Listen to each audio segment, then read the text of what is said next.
Welcome to this after-lunch session. After-lunch sessions are always the hardest ones. My name is Peter Mirski. I'm from Innsbruck, Austria, and serving as a dean for our Management and Computer Science School. And I'm more than happy to moderate this session.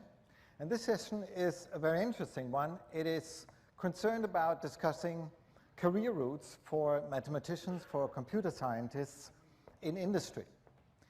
So you might know that in Germany, for example, 30% of industry funding comes direct from industry, and you might, as you are an international auditorium, have the experience that this might differ from state to state, but nevertheless, a very important impact of research is for sure coming from industry. And discussing that with you, we have prepared an honorable panel here for you, coming up with their inputs, and after these inputs we will have a hopefully vibrant discussion together with you. So this will be more or less the setting for the next hour. And here on the panel we have Christine Regitz. She's Vice President of the Computer Gesellschaft, how would you translate that? Informatics, German Informatics Society. German Informatics Society, with a strong background also in the field of women and technology. She has also several topics at Bitkom, for example. She's also responsible for user experience at SAP. So we will have this, I would say, perspective on this field, also in your career paths. We have also Dr. Gunter Dunkel here with us. He's the former chairman of the NordLB, of the executive board of the NordLB. So you see here is a strong finance and banking background. And now, surprisingly, member of the management board of Continental AG, a hardware supplier. On his supervisory board. Supervisory board. Here you go. I couldn't manage this company. You couldn't? I believe you could. The interesting part here is that this hardware supplier is transforming itself into a software company, into a digital supplier. That's tremendously important. We might discuss that too. And we have Michael Kleinemeier, member of the executive board of SAP. Together, we will just focus on these career routes, and I would like to ask Michael to come up with the first presentation. Okay. The floor is all yours, Michael. Thank you very much. Let's give the board a big hand. Oh.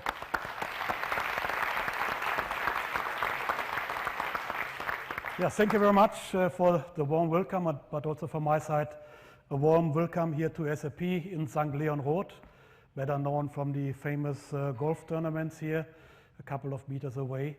But here in Germany, SAP was founded in 1972. This was not my time when I started here. I'm still a bit young talent, so I started 27 years ago in SAP when we had around 550 people. This is a bit different today, and you may ask yourself, who the hell is SAP? We will share with you with a short video, but we will also introduce you to a young talent and get a bit the idea why he joined SAP. But before we are going here, I would say let's have a look to the video. When technology is done right, the extraordinary becomes ordinary. When technology is done right, it seems simple, efficient, intuitive. It becomes somewhat invisible. The result is that scheduled flights arrive on schedule. Products are safer. Supply chains tighter. Engagement becomes more personalized. And real-time information becomes real-time knowledge and instantly actionable. When technology is done right, the world runs better. Our mission is to help our customers become best-run businesses. So our innovative solutions combine the best of breakthrough technologies in applications, analytics, mobile, databases, and cloud to solve complex problems, optimize resources, and fuel growth. We help our customers imagine new ways of doing business and inspire people to be their best. Of course, we never lose sight of the fact that it isn't about us. What we do is help our customers do what they do better. And we do it by understanding what our customers' customers want. For example, Adissa Baco's world runs better because her income was increased by 60%.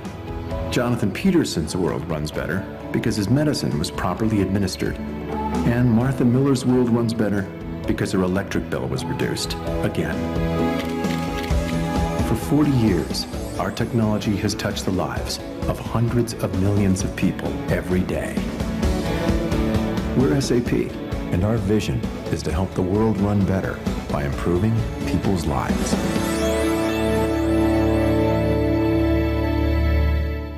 Yeah, short idea what SAP is all about, and you may know or not know, SAP has around 350,000 customers today, more than 87,000 employees. I would say 24%, 25% are women also in leadership.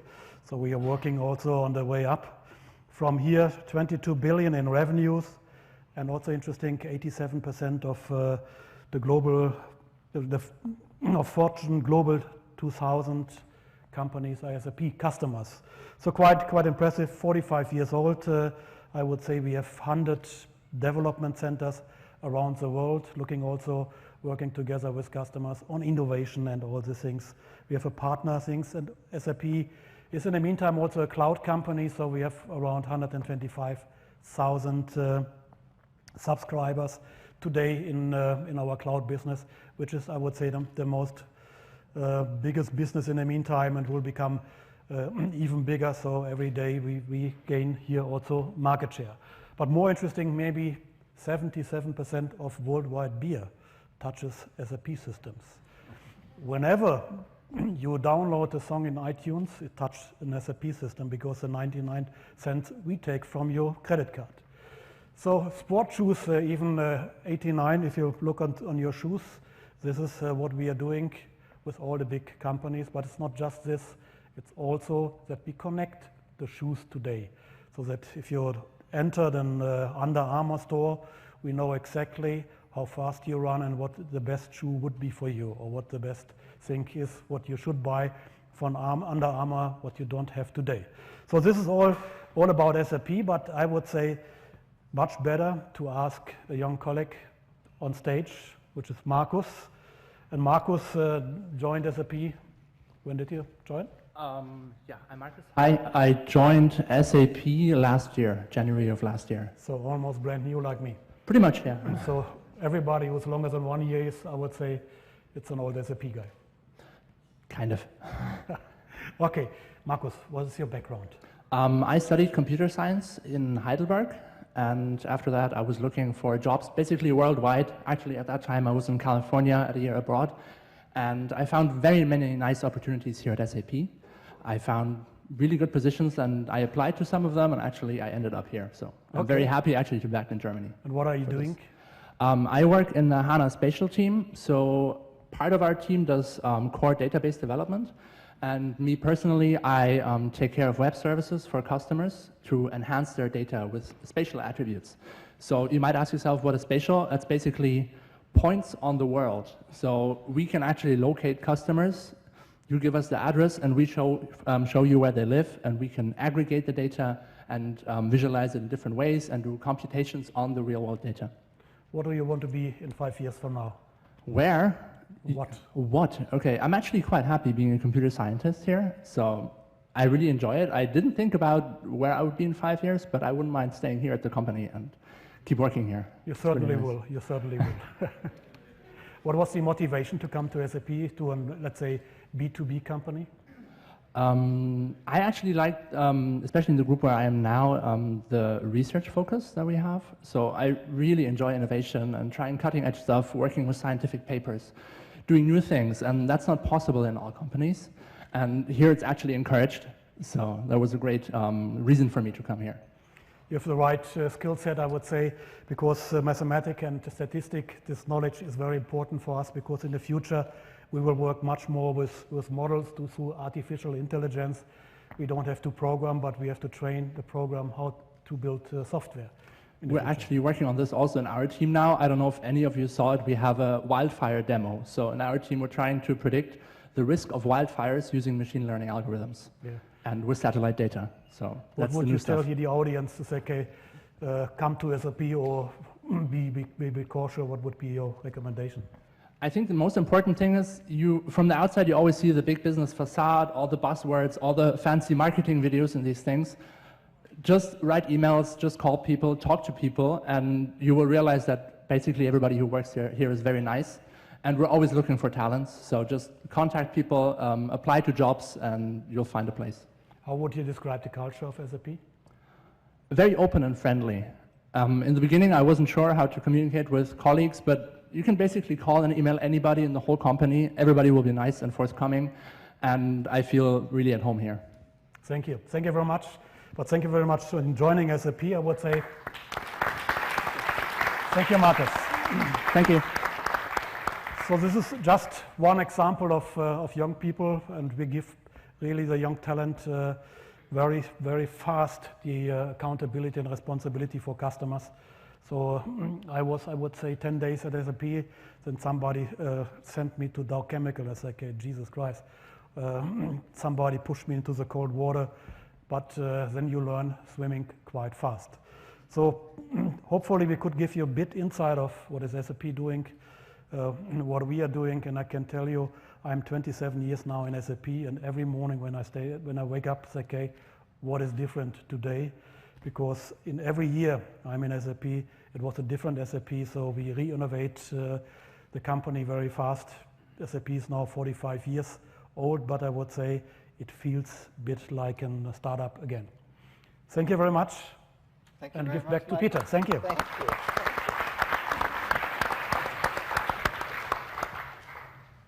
Now we directly hand over to Christine. Thank you. Shall I help you with the slides? That would be you great, just blink Peter. your eyes Yes. and I do my job. Okay. Yes. First of all, I'm so happy that I can be here. Thanks to the Heidelberg Laureate Forum for inviting me. It's a great pleasure to be here. It's a great pleasure to see so many young women and men here from different cultures, from different backgrounds. So I'm really happy to be here today with you. I want to talk a little bit about diversity, why it matters, what is the outlook on what you can do actually in order to also improve the students and people in this industry. So next slide, please. So first there's the first block to say who I am or who we are as a society. So we are the German Informatics Society, which is the local implementation of, let's say, the ACM. There's also a German chapter of the ACM here in Germany, but this is a separate society. We are closely working together, but here we are representing 20,000 people in Germany only. It's academia, but it's also professionals, and we have a lot of students in that here.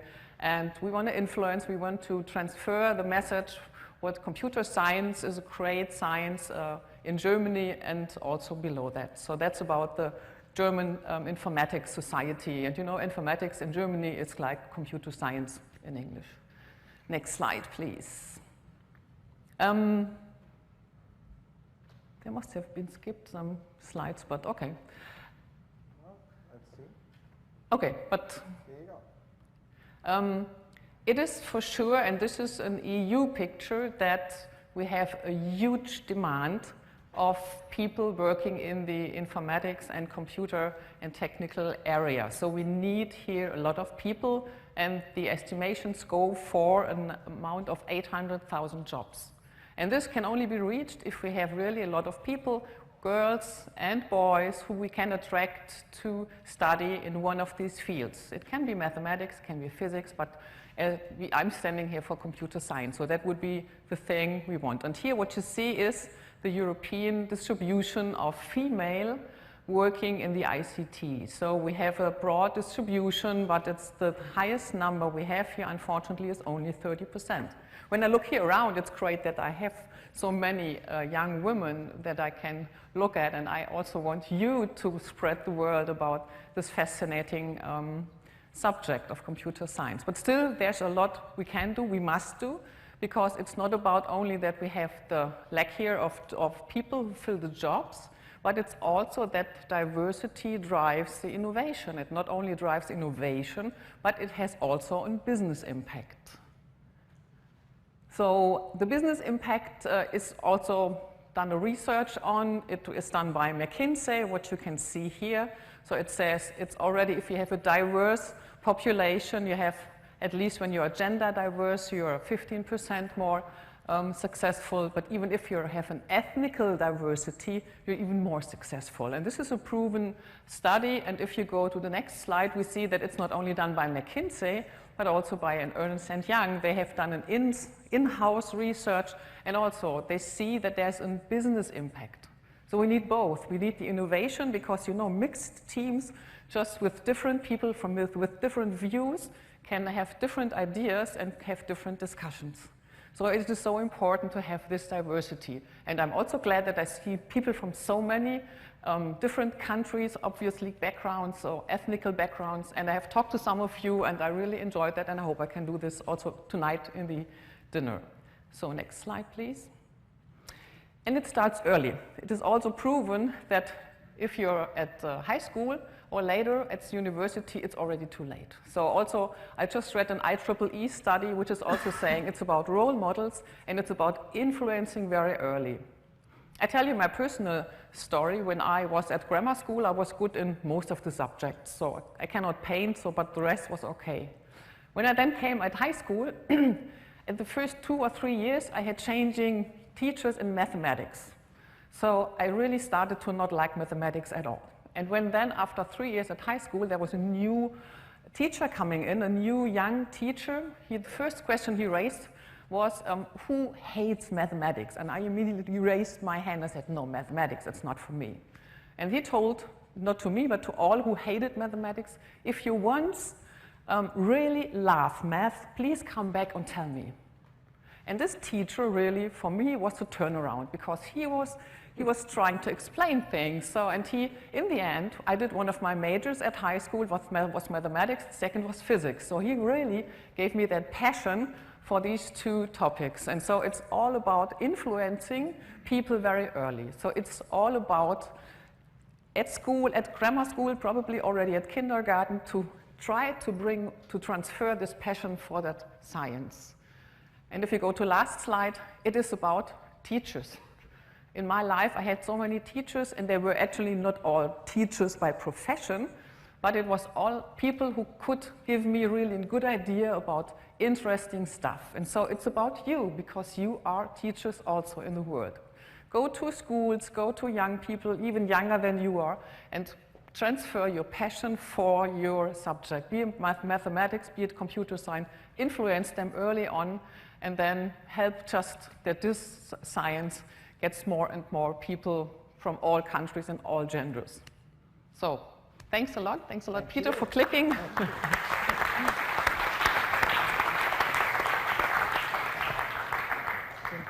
I ask you? Sure. For your input. A very warm welcome, and thank you very much for giving me the opportunity to speak this afternoon to you, because I think this is the smartest audience I have talked to. And so I decided, what do you do special? And I said, I'll try to keep it so simple that I can do without slides. So the next couple of minutes will be without slides. I would like to share with you a couple of insights on leadership, on global leadership, which I've gained, fortunately, in the past couple of 30, 35 years in running companies and interacting, by the way, with science. I'm coming from Hanover, and we have wonderful university in Göttingen, which I have the privilege to work together with, the University of Braunschweig, which has been mentioned in the internet speech this morning, and of course the Technical University of Hanover. The similarities between leadership in science, business, and governments, they are really striking. And they encouraged me to talk to you about leaderships and to see what great leaders do, irrespective of the field of competence, given that they are all, of course, excellent in their field as you are excellent in your field. The world of the 21st century is pretty different of the world of your parents. It's more global, it's clearly digital enabled, and it's more transparent. And all three criteria have a profound impact on the way we work. There are faster innovation cycles, and it seems to me, and you will experience that ad nauseam, that nothing gets done without complex project structure and usually structured in a matrix. Successful leadership in all three fields have three questions which they usually ask themselves, and we have looked at many successful leaders and asked what makes them what makes them successful. And great leaders ask them then these three questions, and I will pose them to you, and you might take note of one or all of them and ask yourself those questions on the ride home. The first question is, where do you look and where do great leaders look around the corner for the next big change? Great leaders do look around the corner and beyond what you actually can see. How they do it, one can ask yourself, and you can ask yourself, how do you actually really spend your time? Look at the diary. And great leaders do that and adjust to that. Whom are you actually meeting, like in this great venue? And what, which is more important, are you reading beside the stuff in your field of competence? And is all of that challenging your views of the world? If it's not, keep it short. If it is challenging what you're thinking, continue reading, meeting, and challenging again other people. The second question, what is the diversity in your personal and professional network? Few leaders are really able to have a diverse network. I'm not really successful in it, and Germany as a whole is not very successful in it. And the questions beyond that is, how are you able to develop relationships with people you are not really comfortable with? It's very easy to share friendship. It's much more difficult to really capitalize on knowledge and experience of people you're not comfortable with. Can you intellectually interact with people? They are not on the same line of thinking with you. Is your professional network changing for more diversity? The third question great leaders ask themselves is about the questions whether you are willing and able to change the way you have been successful in the past. This is a crowd, all of us, who is very successful because you are here, because you have succeeded in your application process. But now the question is, do you want to rely on your recipes for success in the future? How can you actually challenge yourself in that way? Well, the first question is, do you have people around you that are really, and I mean really, really critical of you? Can you actually trust people that don't share necessarily your basic convictions?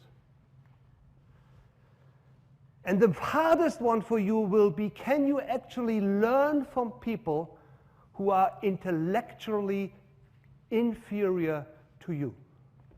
Which is a very important property to have. In the next few years, you will take most likely, and I really mean the next few years, the most important decisions in your life. I've made a few good ones. I've made a lot of bad ones. And the good ones really I made about people. And so this is my last piece of advice for this afternoon from my speech. The question is, which people are you working with? Which people are you working for? And later on, which people make you make working for you? And you might think, this is not my choice. Well, there is much more choice than you think you have. You have a choice whom you spend your time with. You have a choice whom you select for your team. And you have a choice whom you work for. And I have interacted with people all my life, and when I take successful decisions about those, I had these three questions in mind, and I might want to repeat it because there are no slides. What could be the next big change looking around the corner? The second one, how diverse is your social and your professional network? And are you ready to change the principles of your success of the past? With that, there's a good chance that you will be a big leader in science or in government or in economy, and perhaps on your ride back tonight or tomorrow you think about one or more of these questions. Thanks. Thank you so much.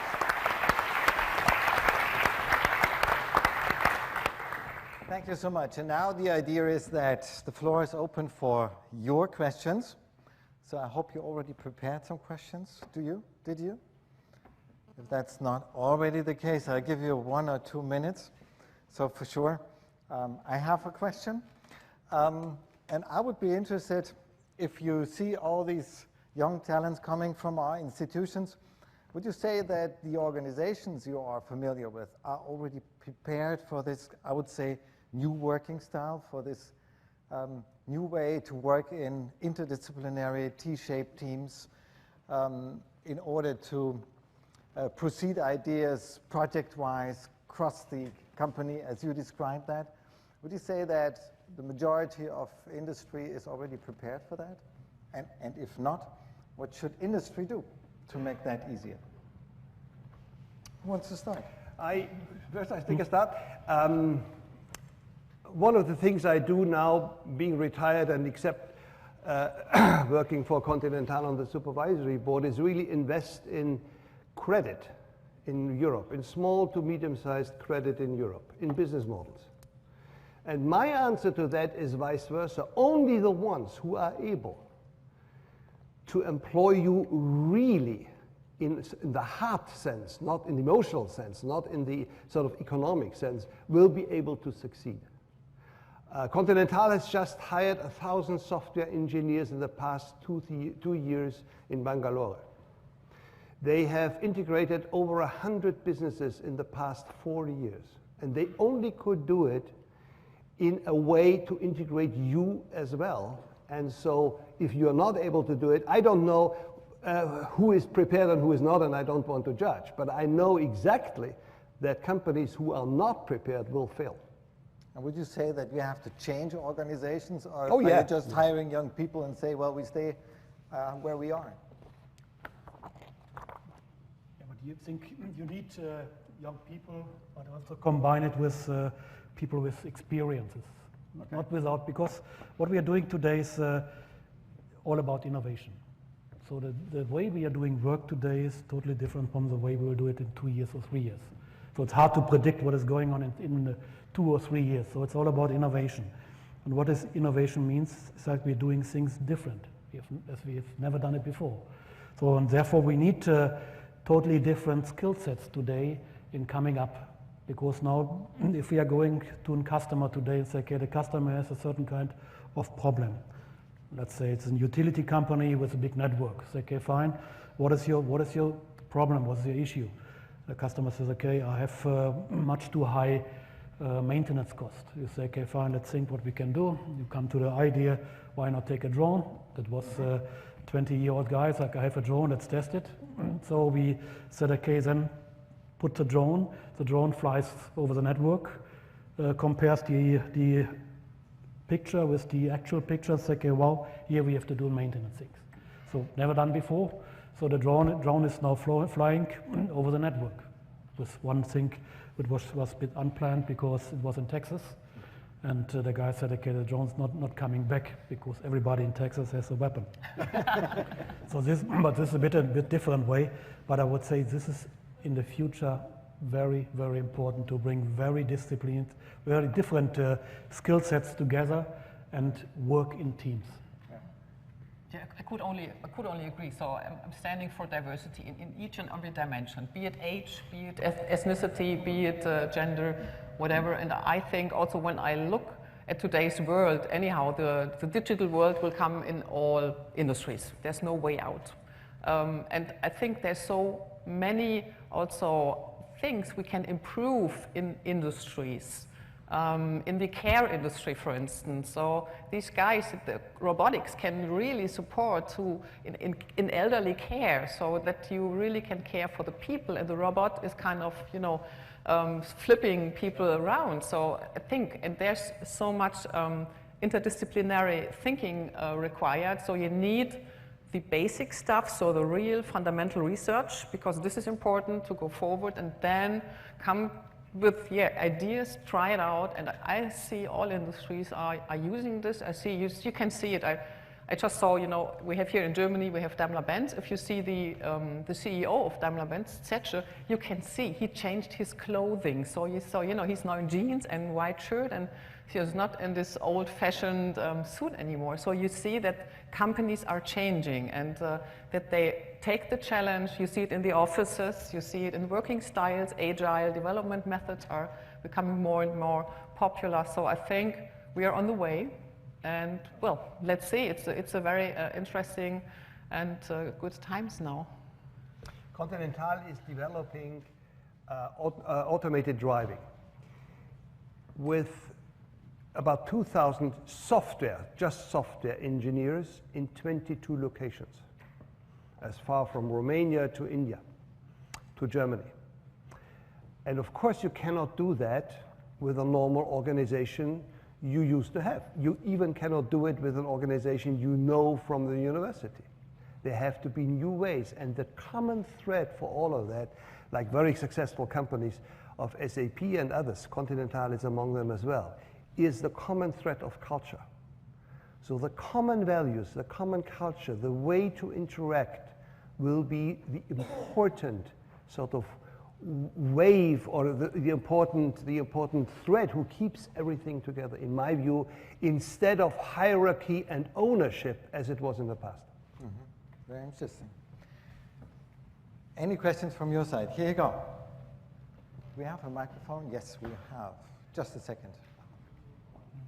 More than 2 seconds.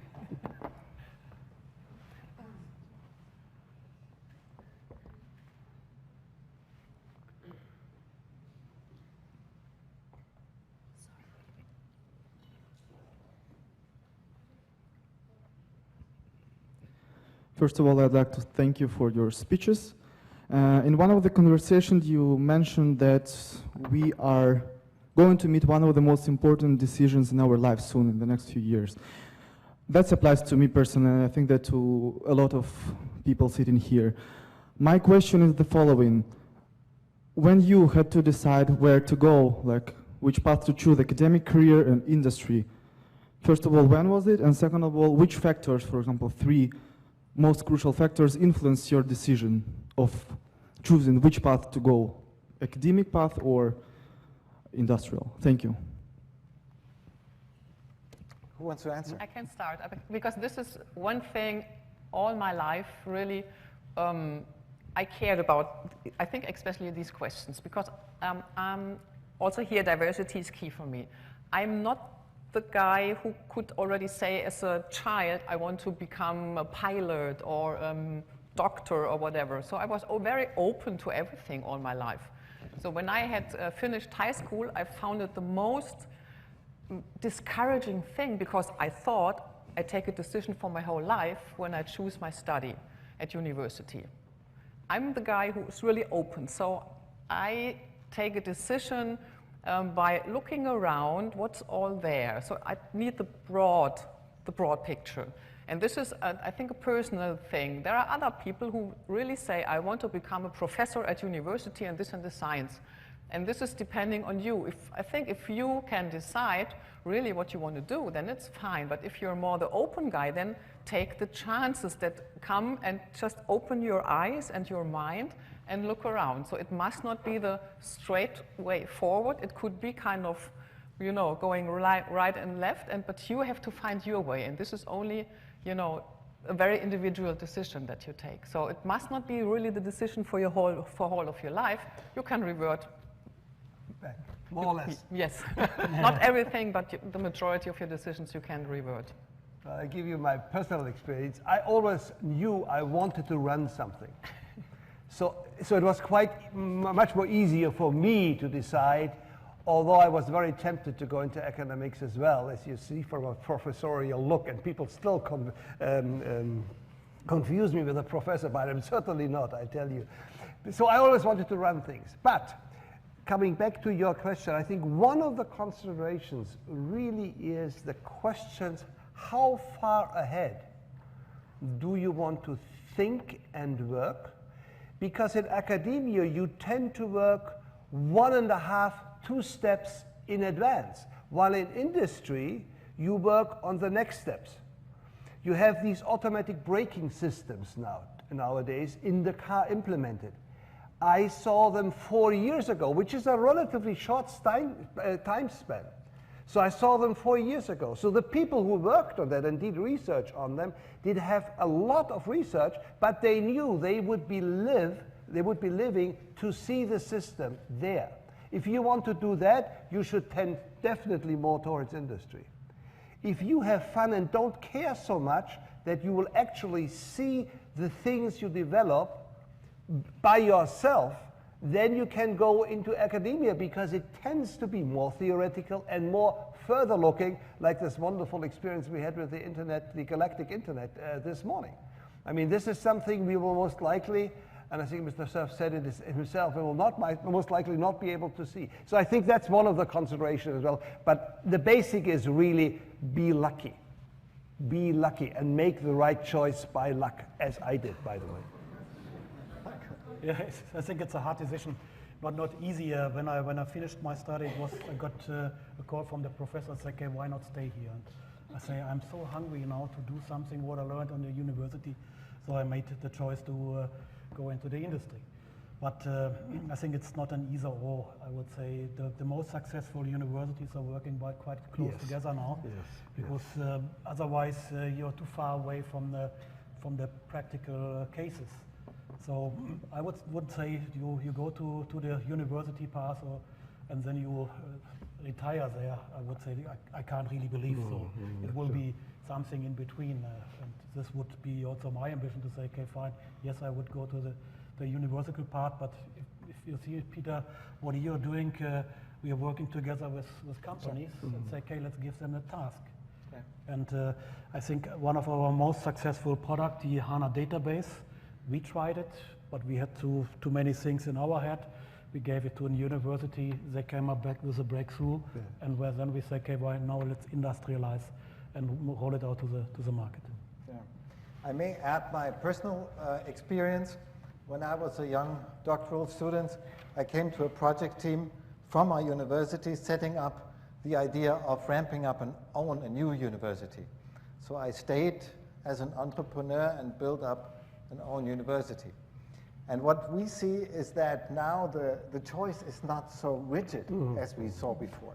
Like, this is the academic path, or this is the path in industry. We see that our alumni go for several years to industry and go back to science, and vice versa. We also are always tremendously happy to have industry directly in our labs, directly involved. And to be honest, it's much more fun if you just don't separate both worlds. Very true. And it's very inspiring too. So I think also this might be a game changer, that also you, young as you are, might see a career which is very open to different working styles and different lifetimes. and also in different institutions, right? Because also top-notch research combines not only science and companies, but also companies together.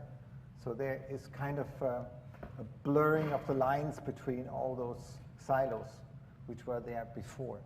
Any further questions? Thank you for that question. Oh. Now we have so many. it's Let's start here in the front.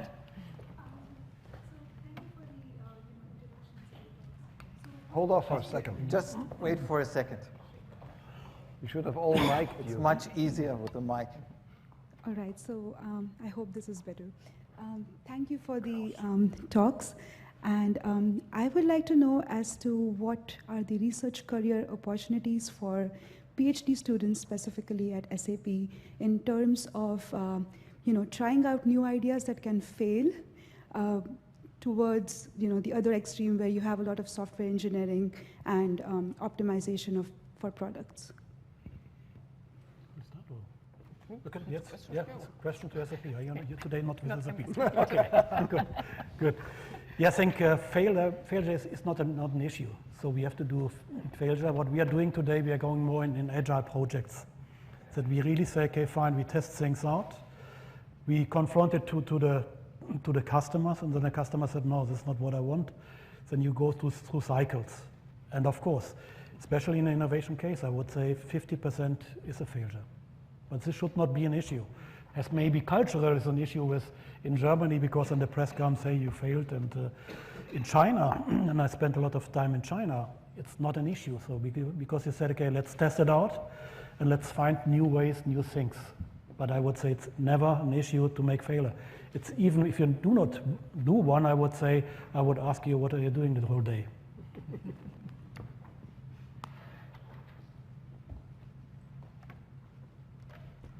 Here we go. Let's go from the front to the back, if that's all right for you. Hello, thank you again. I heard you comment a little bit about interactions between companies and academic institutions. I was wondering if maybe you could say a little bit more about that, and if that's changed at all over time in terms of collaborations or just interactions in general. I think it's also depending on, on the cultural background. So I know that here in Europe, we have the model that anyhow companies and science must kind of work together. So you only get funds from the European Union if you have academia and companies working together on a research project. So this is just by regulatory EU regulations. So and then also you have to find different countries in Europe you work with. So that collaboration then is anyhow a given. So I know that this is in the States, it's a little bit different. That's just a different system, I would say. But today, it is not only about one product also. When you look at industry, it's not one product you build. So you can't do it yourself. Depending also on what you're providing. If you provide only an app for a consumer, for kind of a shopping cart, then it's probably easy. You can do it really as one company. But if you're working like we as SAP also, or at probably also Continental, this is not a one product thing. This is for business purposes, and then it's becoming complex. And then you have no other choice than to collaborate. So these are the two aspects. In Europe, you anyhow have to collaborate, and then looking at really complex products, and cars are obviously also complex. You must collaborate. It's no other possibility. Plus, your generation has this big, huge possibility of starting up, which is really a new thing because you have new funding. There was always startups, of course, but you in the university can go out and say, I have an idea and I need now sort of basic funding, and you will, if the idea is good and you are good, you will get it. This is a great opportunity to work between universities. And actually many universities encourage that. And we certainly, also in the banking industry, we encourage that as well. The whole fintech thing sort of is very much about that, and of course in the car industry. So that's a big opportunity for you, which is just great on the fringe between university and the business. And what we also do at universities is that we totally understand that pure teaching is a bit boring, and having real projects in the classroom and working on projects is much more mind-growing than just going through theory. And this is also what universities will do. All right, where is the next question? And the micro. We need a combination of both. Here you go.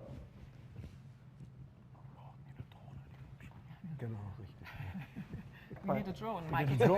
We need a drone for that. Would be cool. A couple of years, next year we'll have a drone here. Cool. Wouldn't that be cool? Hi, thank you.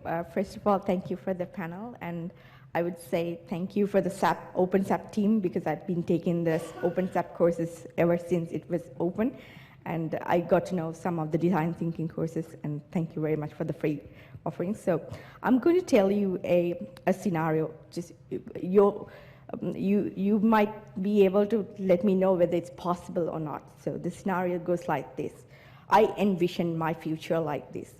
I'm residing in my country, say for example, I'm from Sri Lanka, and I'm so interested in your company. I joined through online, and I work from, the SAP will direct me to a small group where I can work every day online. There will be a small team that I can talk weekly, and then I do my coding at home, and then I contribute from the home. And then let's say once a month, or like every other month, I could visit some SAP location where I could interact with the other employees or the teams. And also once a year there could be SAP one location, they all talk about the problems, so I feel like I'm attached to the company. So but it's just like that. I don't want to change my location, not because I don't like Germany or any other country, but I have obligations, maybe aging parents, children's school. So how far are we from that future?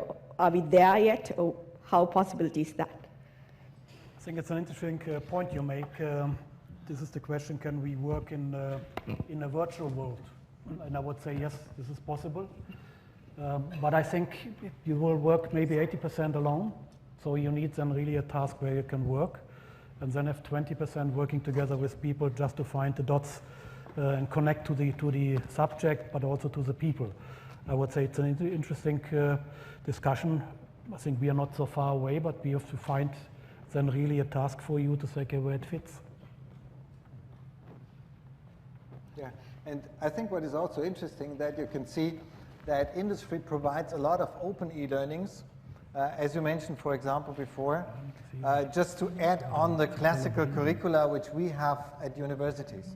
Because if you're responsible for a curriculum, it's almost impossible for me to say, well, we are taking one-to-one a very specific industrial training into the academic curriculum, because the idea of being an academic is have an abstract view on things and understanding concepts, etc. But nevertheless, you need all those specific trainings at the end of the day. So what we are doing is combining those options. And I think there is a lot of very, very interesting material out there. And the demand on your skill set you have, I would say we will find you where you live. All right. Because we are short in this knowledge. Is that the message? Yes. Right, you can't hide. All right. Perhaps you hand over the micro, that would be an innovation. not disruptive, but it's not disruptive. Thank you for the presentations. I'm wondering, what is your typical day at work? What does it look like? Question two? To all of us. To everybody. To everybody. Oh. We're really interested in. Shall I get started? Well, I have the privilege of being kind of retired, so I'm out of the daily treadmill, which is the biggest privilege I could imagine. So my day starts at around 7:30, and it starts with a big portion of reading. And then usually it goes along with a little bit of an hour or so, or 1.5 hours of real office work. You know, real tidy, normal, emails and what else you have to do to get organized, so to speak.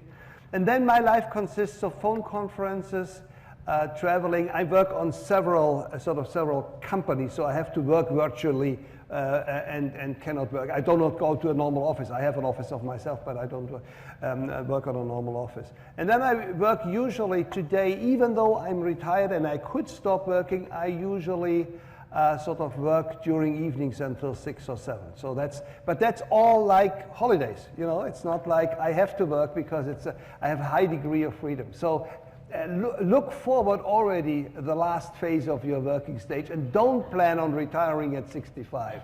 The life is much too fantastic, and by the time you will be 65, you will be so healthy and so energetic that you have to continue working.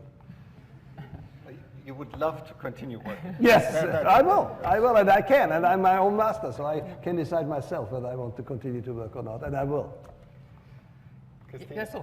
So, you know, I'm employed at SAP, so they pay my money. Yes. So in my voluntary work, I'm working for the Gesellschaft for Informatik, but my day starts, and I'm a late guy. I'm not the early one, so I start at 9:30. You know, also when you were, I think you visited Waldorf, at least some of you had a tour, and it's a big campus, and either you go very early or you go late. Either you're stuck in the traffic. So I start at 9:30. Also, I read already my mail at home with a cup of coffee, and then my whole day, it's just meeting people, because I'm in development of SAP. I'm working on the SAP Cloud Platform, which is a pretty new platform on open source, on Cloud Foundry. I have to meet people, I have to interact. There is no standard, and there's no, you know, sitting at my desk for longer than, I would say, an hour. That's the maximum. And then I have to go to the next meeting. I have to go to meet the next person. We have a project meeting where we come together. Sometimes we work in a Scrum mode. Then I do my, you know, my daily stand-up. And so it's just very, very interactive. And this is what I also really like at this work, because it's new topics, it's changing topic, it's like kind of networking with people, it's communication, it's thinking about, you know, how can we do this and that. And then my day ends when when I think I'm finished. So normally it's around 6 in the evening, but we are open at SAP, so you can start at 7 and finish earlier than 6. So it's all on your individual and on your team basis. So it's just, I said, Professor Mori on Sunday said it, it's communication. It's not sitting in a room, but it's really going around, meeting people, talking, discussing about ideas and how to proceed in the project. Michael. What is a normal day? This is a good question. So I don't know so many normal days. Any normal days left? To think you stand up in the morning. Okay, you do also look to the mails. So I'm employed by the 300,000 customers. So I have my schedule for the day. So you go to the office, you check, you make your first calls, your first meeting, then you get a call in. My car production is not working. No car is coming out in the last shift. So then the work starts a bit different. So you leave the office at 8 in the night. It's okay. What from my schedule have I done? I would say 20–30%. So it means you have to be quite flexible. Right. This is the normal day, of course. But it's all about working together with people, understanding the issues of customers. So what is really the issue? What is the problem? And where can we help? So this is also what the work makes so interesting. There's nothing repeated every day. So you say, okay, fine, on Friday, 3 o'clock, I know exactly what I do. All right. Sounds interesting. Brings us a little bit back to the leadership topic, which we were discussing. I might just add one thing which I really enjoy beside teaching is also sitting by myself, not interacting, not communicating, but writing on a scientific paper. This is also a little bit of joy in a professional life at universities, so to say. I think we are running almost out of time. So I would just like to thank the panel for this open discussion and want to highlight that the discussion is not yet over.